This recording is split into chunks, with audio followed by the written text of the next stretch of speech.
Hi అండి, అందరికీ నమస్కారం అండి. ఫ్రెండ్స్, మనకి ఇప్పుడిప్పుడే మరొక బ్రేకింగ్ న్యూస్ అప్డేట్ అయితే రావడం జరిగిందండి. అది కూడా రాజధానికి భారీ షాక్, విజయవాడలో విలీనం అంటూ ఇప్పుడే మనకు ఒక బ్రేకింగ్ న్యూస్ అప్డేట్ అయితే రావడం జరిగిందండి. అయితే ఇందుకు సంబంధించిన పూర్తి వివరాలు అయితే మన వీడియోలో తెలుసుకుందామండి. వీడియో మాత్రం ఎక్కడా స్కిప్ చేయకుండా చూడండి ఫ్రెండ్స్, అప్పుడే మనకి పూర్తి సమాచారం అయితే తెలుస్తుంది. ఇక ముఖ్యంగా వీడియో నచ్చినట్లయితే లైక్ చేయండి ఫ్రెండ్స్. ఇక లేట్ చేయకుండా వివరాలు వెళ్ళిపోదామా. ఫ్రెండ్స్, నాదొక చిన్న రిక్వెస్ట్ ఫ్రెండ్స్, ఎంతవరకు మన ఛానల్ని ఇంకా ఎవరైతే సబ్స్క్రైబ్ అయితే చేసుకోలేదో సబ్స్క్రైబ్ అయితే చేసుకోండి. ఎందుకంటే గవర్నమెంట్కి సంబంధించి ఇలాంటి ముఖ్యమైన అప్డేట్స్ ఎప్పటికప్పుడు మీకు తెలియజేస్తూ ఉంటాను. ఇక లేట్ చేయకుండా టాపిక్లోకి వెళ్ళిపోదాము. ఇక ఏపీలో తాజాగా అధికారంలోకి వచ్చిన కూటమి సర్కార్ గత 5 ఏళ్ల వైసీపీ పాలనలో విధ్వంసమైన అమరావతి రాజధానిని తిరిగి గాడిని పెట్టేందుకు ప్రయత్నిస్తుంది.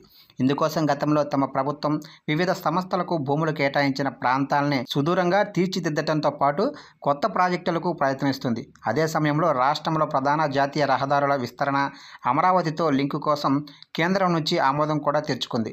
ఈ నేపథ్యంలో అమరావతికి ఓ విషయంలో షాక్ తగిలింది. ఇక అమరావతి రాజధానికి అవసరమైన కీలక ప్రాజెక్టుల కోసం కేంద్రం ఓవైపు అనుమతులు మంజూరు చేస్తున్న తరుణంలో అదే ప్రాంతంలో ఉన్న తమ యూనిట్ని మూసివేయాలని జాతీయ రహదారుల ప్రాధికారిక సంస్థ ఎన్హెచ్ఏఐ సంచలన నిర్ణయం తీసుకుంది. అమరావతిలో ప్రాజెక్టుల అమలు కోసం గతంలో ఏర్పాటు చేసిన ప్రాజెక్టు ఇంప్లిమెంట్ యూనిట్ను మూసివేయాలని సంస్థ నిర్ణయం తీసుకుంది. దీన్ని విజయవాడలోనే తమ ప్రాజెక్టు ఇంప్లిమెంట్ యూనిట్లో విలీనం చేస్తుంది.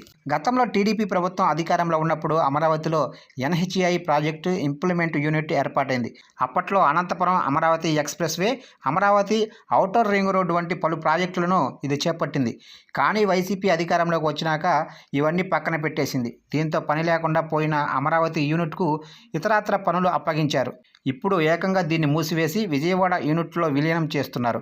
దీనిపై కేంద్రాన్ని సంప్రదించి తిరిగి తెప్పించేందుకు ప్రభుత్వం కూడా ప్రయత్నించే అవకాశం అయితే ఉంది.